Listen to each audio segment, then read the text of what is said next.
Hey guys, welcome back to the garden.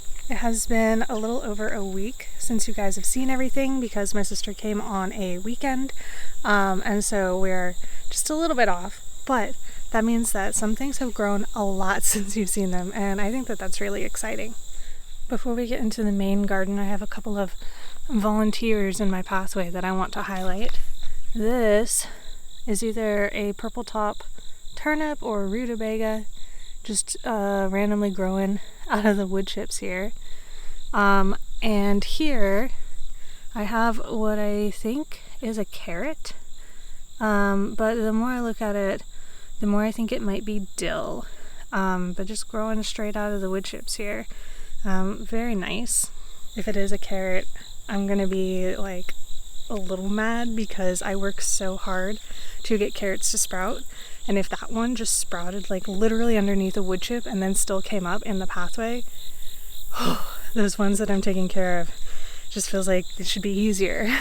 Alright, so on this first row, this lemongrass keeps getting more and more massive.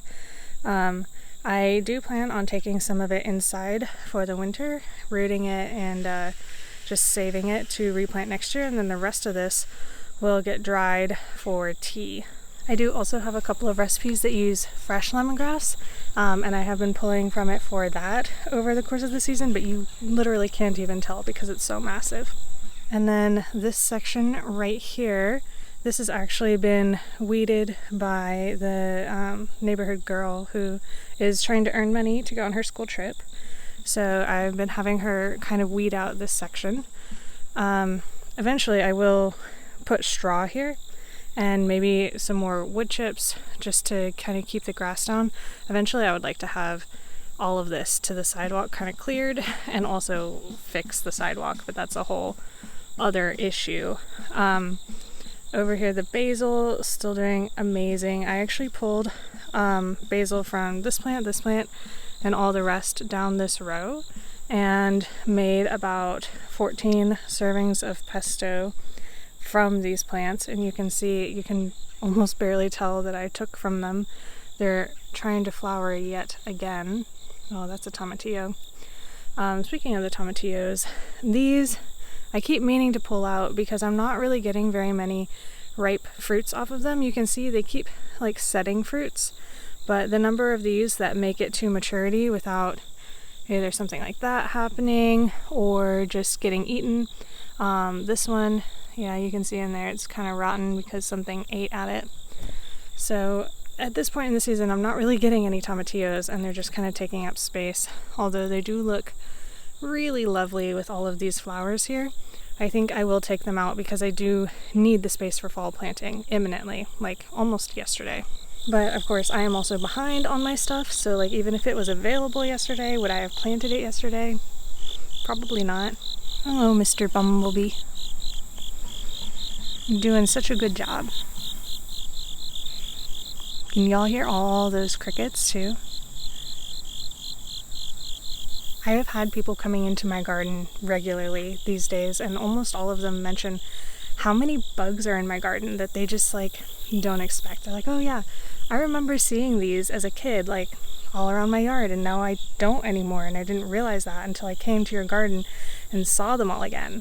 And that feels like a huge win, because definitely what I'm trying to do is like cultivate an ecosystem that kind of balances itself out, and having a lot of insect life is part of that. Right in front of me, we also have the beans. These are blue cocoa, even though they're purple. This is about the exact size that I would pick them. Any bigger than this and they start getting tough.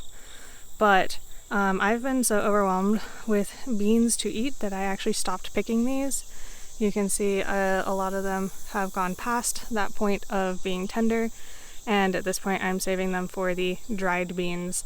And also the seed stock for next year, because every year that I grow these in this area, they become more accustomed to this climate.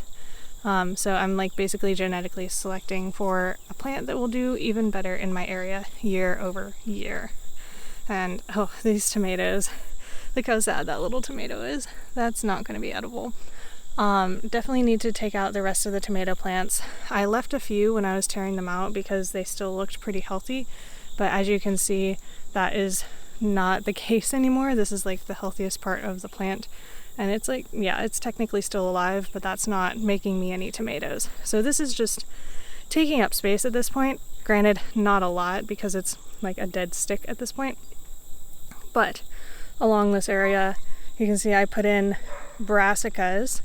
This, I'm pretty sure, is a broccoli. Yeah, that's what the tag says, Waltham broccoli. I think there should have been one here too, but the seedling must have died off. And that's really unfortunate because all of my other extra seedlings died off because of a randomly incredibly hot day.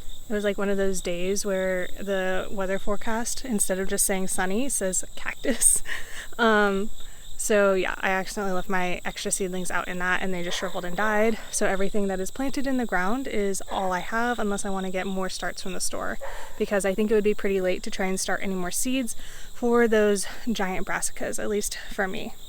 We've got even more basil here on the other side of the fence. This is a lemon basil that has gone to seed. I actually didn't end up using as much of this year as I normally would. It's really, really bright lemony flavor. It's absolutely gorgeous. Makes a lovely tea. It smells amazing when you just sniff it, but you know, I've had so many other things that this really fell off the list. I'm gonna tuck this in here so that I can take that smell with me. Down here we've got more beans, another tomato that needs to get taken out, more basil. We've got a couple more brassicas. This one has been chewed on, but I think it'll survive. That one's looking great. This one's looking really great. These are growing up pretty fast, and that's kind of what I intended by planting them at the end of August. So they would have a lot of good warm weather and long sunny days to get to size before the frost. Looking past that to this basil, this one that randomly variegated itself, I'm pretty sure that's what that is. I couldn't find any evidence that this was a disease. I was thinking I'd save seeds from this and see if I could get it back out again, but then I was reminded that you can take basil cuttings and reroot them and like basically clone your plant. So I took a couple of cuttings and I'm rerooting them right now, and hopefully I can carry this plant all the way through the winter and replant some of its babies in next year's garden. Draco walked right up to me and went, "Flop, look at me, Mom. I'm so cute." Alright, we're back at the front looking at row 2. At the front here are all of these zinnias, which I have absolutely loved. They get so tall, honestly. I think these are like 5.5, 6 foot tall zinnias. As I come around, there's this single Cosmo right here. And Krista, if you're watching, I want you to know that this is the one that you saved and decided to plant. It's actually doing pretty well. I have a couple of these plants that they were in the trays. They were looking real sad, so I didn't plant them in the first round.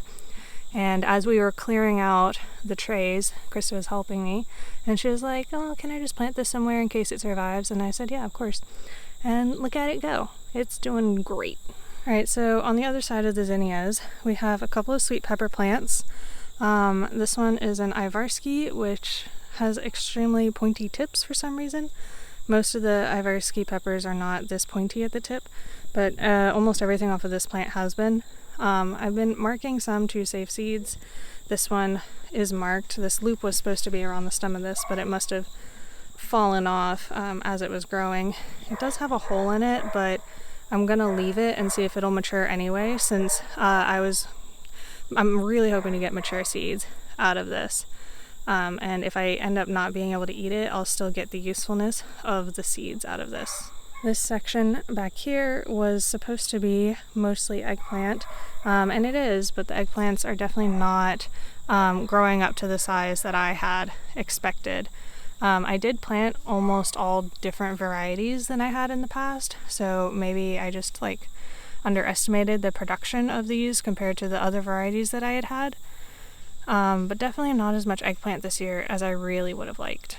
For next year, I actually found a seed company called, I think, Southern Seed Exchange. I'll look into it and put their name up here, but they grow a lot of seeds for plants that are well suited to conditions like I have here in the south, which is really hot and really humid.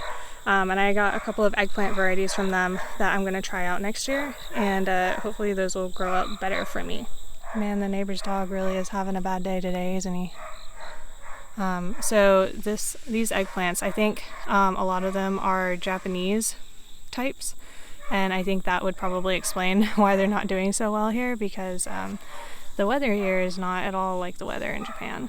Back behind the eggplant, there's one of the many ginger plants that are spread around the garden. These will stay here until right before the frost, when I will pull them up and harvest the rhizomes. And back here, before we get to the corn, there is a mess of eggplant and zinnias, and there are some pepper plants in here that I stuck in kind of late. They're falling all over because I didn't have enough cages for them, but we are getting a few peppers off of them. Like all the other peppers in the garden, these are kind of super late, but it looks like, you know, this lazy little mess of an area will still give me a harvest. I recently ran into a video from the creator Anna of All Trades, and her lazy gardening video tour really hit home to me. I was like, man, I want to be that cool at lazy gardening. Compared to her, I still look like I put in so much effort to make my garden look like really pretty and neat. She was just really cool. She seemed really knowledgeable and just really excited about gardening. Definitely want to be like that. Oh, gotta be careful not to walk face first into this spider here. I kind of thought this was a riding spider, but it doesn't have the telltale squiggle on the web, so I'm actually not real sure. Alright, we went around that to look at the corn, and somebody on my last garden tour with my sister mentioned to me, I was talking about how to tell when the corn is ready, and they brought up a good point that I am growing this as a popcorn variety, and this, when you can tell that this is done, is going to be different than a sweet corn. So for most corns that people are growing for fresh eating, you're waiting for these to turn black and for this to dip out of the stalk like it has. So this is getting very near to done. But because this is a popcorn variety that I'm growing to eat as popcorn, it would be really beneficial if I could leave this on the stalk as long as possible and kind of let it dry up here. Now, this being the south, we'll see how that goes. I might have to pull them off and dry them indoors, but just making that clarification for people, unless can't talk, just making that clarification in case any of you guys got confused. This section back here behind the corn is more brassicas, the onions from last year that are starting to sprout again. And I was silly and planted brassicas here after I planted potatoes here for a fall harvest. So now I have potatoes randomly next to all of these brassicas. I think it might stunt the growth of both of them a little bit, but I'm willing to see how it goes. Right here at the front of the third row, we have my potted blueberries, which I can plant anytime now. Just as soon as I'm ready, I'll probably go put these in the ground near the berry patch. I really thought I'd killed them, but as you can see, they are still putting on new leaf growth, which is very encouraging. When we look at this trellis, this is what has me absolutely swimming in beans. These noodle beans, now that they're are producing pretty rapidly now. I've been getting about 10 of these a day off of this trellis, and that is more than enough for me and the people that I share them with. Eventually I will start seeing a lot more of these that I end up missing. This is just a mature pod where the beans inside have started developing, and like the other beans, it's too tough to eat whole once it gets to this point, but I can save these for the dried beans and of course the seed stock. This second trellis has shaped up to be really beautiful. You can see all these blue flowers on here. This is blue butterfly pea, and I've been pulling pretty regularly these flowers to dry for tea. They make this gorgeous blue tea that if you add lemon juice to it, it turns pink purple. Really vibrant, lovely tea to have. And then this other side isn't as pretty, but as you can see, it's about to be productive. We've got, pretty sure this is Armenian white cucumbers here. This one is the biggest down here. You can see that is quite a sizable cucumber. I'm actually not entirely sure how big this is supposed to get, so we will have to keep an eye on this one. I had actually intended for these two plants to be mixed across the whole trellis, but the way that the germination worked out, we have blue butterfly peas on one side and cucumber almost exclusively on the other side. But looking at the growth pattern of both, I really do think that they would do well sharing the trellis space because of the way that their vines grow and just the distribution of their leaves. I think that they wouldn't compete with each other all that much. And we are back to the hot pepper patch back here. Looking at this area over here, it really looks like I could have packed more hot peppers into this area because I have this huge walkway here. So I could have had like 4 or 5 more plants here. Keeping that in mind for the future. But what we're looking at is a bunch of peppers that are still unripe. So they are about to be ripe. This is fish pepper right here. The harvest is late, but it is coming in soon. I actually have had some Buena Mulatas back there getting ripe. These are the ones that start this really deep purple and then ripen to orange and eventually like a reddish color if you let them go long enough. These have been the first to produce, and the rest of these are kind of slow, but you can see all of these peppers. The green peppers and these yellow waxy looking ones, that's an unripe color as well. These will probably all come in force together, and I will have a mountain of hot peppers that I will then have to deal with. Seed saving efforts have been going all right. You can see I have a couple of marked baby peppers here. It has been a case of like try again until you manage to capture a flower that ends up getting pollinated, but I think I do have at least one pepper marked for almost every plant in here now. Over around here, my Anaheim peppers are starting to ripen up. These are really mildly spicy peppers, and I think that they're really great for you roast them in the oven, like blacken the skin a little bit, peel off the skin, and stick a cheese stick in the middle, and then bread it and fry it. Oh my goodness, it's so delicious. It's just the right amount of heat for me. While we're back here, we'll turn and look at the back of row 4. This is where I put that one blueberry bush. This is the one I got off the clearance rack, and it is looking pretty darn good considering it was just sticks not that long ago.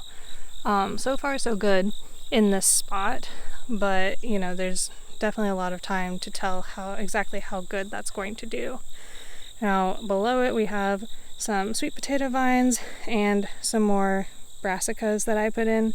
There's, I think this looks like a purple cauliflower, and we've got some Brussels sprouts here. These aren't growing quite as fast, probably because of the shade, but you know, we're doing what we can with the space that we have, and I have had Brussels sprouts get pretty big in this area before, so I know that it's possible. Sweet potatoes are another one of those things where I probably won't bother pulling them out until right before the frost. We've also got the majority of the sweet peppers here. You can see lots of green peppers on these, just waiting to ripen. I have been really impressed with my Ivarski variety yet again this year, and really disappointed with the California Wonder, actually. I thought because it was a hybrid that it would do really well, but it's really been like subpar compared to the Ivarski as far as like pepper size and the overall health of the plants. I just think I'm gonna keep growing Ivarski for a while, although I did get a couple more sweet pepper varieties from that same seed supplier that I mentioned before. This is actually the most Ivarski looking pepper that I've seen. It's got the right amount of tail and is the wide shoulders down to the tapered point. So as we keep moving towards the front, one of the last things to look at is this corn here. This is strawberry popcorn, which I did finally look up. It is supposed to be a shorter variety, something like 4 feet tall, but this is still very, very short for that. And I actually noticed the other day, it is tasseling and making teeny tiny little cobs. So maybe we'll still get something out of this, but it is adorable and tiny. Before we go over to the raised beds, I wanted to show you guys these seedlings that I have here. Oh, these are rutabagas and lettuces, and I know that things like this people generally would direct sow, but Charles Dowding has really good production with multi-sowing and transplanting, and that's what I was trying to do here. But as you can see, they did not get enough light early on, and they're very leggy. I'm not so sure that they're going to do great. Plus, the last time it rained, they were on like the one step where when the rain comes off of the roof up here, it like absolutely pummels that one step. And that's what happened here. That's why these are all pitted out. The lettuces look like they're going to be okay though. I think I'm going to be able to use most of these seedlings. I just have to thin them out, and I could probably put them in the ground about any time now. They're kind of small, but I think they're big enough to survive a small amount of pest pressure. Especially if I plant a bunch of them, at least some of them will survive. And, you know, as a single person, I don't actually need like that much lettuce. Alright, quick overview of the raised beds. We've got our little fig here still doing well. All of these plants in here still looking approximately the same. Notably, the oregano is kind of finishing up flowering. You can see these stems turning gray. So it will be about time for me to harvest some of this for drying. Been harvesting a lot of these other ones for drying, the thyme and the Mexican tarragon here, although I probably need to get more of this. In this raised bed, there's a little bit more excitement happening. Of course, this area is looking about the same. I've still been harvesting chamomile from here, parsley fresh for dishes. Haven't really harvested much from the chives because, again, I was just hoping to let them get established this year. But up here, I completely reset this area, added more compost and then some old potting soil on top of that for texture. And as you can see, there are baby carrots here. This one's not a carrot, I don't know what that is. But yeah, baby carrots. I have 3 different varieties planted up here. We'll see how they all do. It has been a pain to keep them well watered enough to actually sprout, and I am really hopeful seeing these little sprouts. I am thinking that because this is like up at hip level, I see it more often, and I have like a little bit more control over this, and I'm more likely to water it because it's like more in my face, if you know what I mean. And then coming over here to the berry patch, you can see I did do a lot of weeding in this area finally. I'm not quite done, but it definitely looks a lot better than it did. And I'm hoping that this year the strawberries will grow over this area and kind of do what they did over there. You can see that the grass is still trying to grow over here, but it is largely subdued thanks to the strawberries. And I'm actually thinking about using this strategy on the edge of the garden where all that weeding was happening as well, to just kind of create a border for this Bermuda grass, because it really does get everywhere. I'm still getting some blackberries, but not a whole lot at the moment. Definitely still fresh ones coming on pretty regularly. And then raspberries are kind of finishing up, it seems. Of course, there's still many to be picked, but the majority of these canes seem to be finishing up. I did tie them up a little bit. You can see this hay string that I tied just to kind of lift them up, and that's so that I would be able to easier see and pick from them, just in time for them to be done producing, you know? That's how it goes. Alright, our last little area here, which Draco is guarding apparently. We have all of the mint plants, which are just kind of doing great in the shade here. I don't think I'm gonna let this licorice mint continue to grow into next year just because I didn't like it that much. I didn't think it was very tasty. Catnip definitely will keep. And then here, I was trying to propagate raspberry cuttings. I have never done this before, watched a video online, and I think probably I should have just taken them inside instead of leaving them outside. The heat, it's probably just a little bit too much for them without roots to support them. So I think I'm going to have to pull these out and try again. Aw, Draco. What a cutie. What a cute old man. Alrighty guys, that is all I have for you today. If you're new here, I do these tours every single week, and as you've seen, I talk a lot about the good, the bad, and a lot of stream of consciousness as to like what I'm thinking and how I'm processing things as I'm going through the garden and deciding what I'm going to do. So hopefully if you're a new gardener, that is super helpful for you. Draco's back here just rubbing on my back. And all of you who watch every single week, thank you so much. If you want to watch these videos ad-free, I do have a Patreon where all the videos get posted not just ad-free but also early, usually.